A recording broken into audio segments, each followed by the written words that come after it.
आज मेरा बर्थडे था और गिफ्ट में बताया क्या क्या मिला है इसको। ये टी शर्ट अच्छी कंपनी की, कुछ कंपनी पता नहीं। 2 रुमाल वाइट और कलरफुल में। एक है मखमल।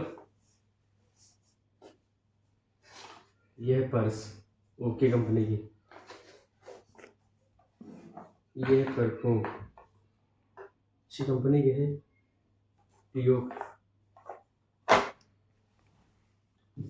और ये है मेरे शर्ट पैंट। ये और बेल्ट मेरे थे। ये सारे थे गिफ्ट है मेरे। और ये गिफ्ट खाली एक लोग दिए बस। उसको मैं बहुत बहुत धन्यवाद करता हूँ, दिल से लव यू जो मुझे दिया। और मेरी तरफ से बहुत सारा प्यार।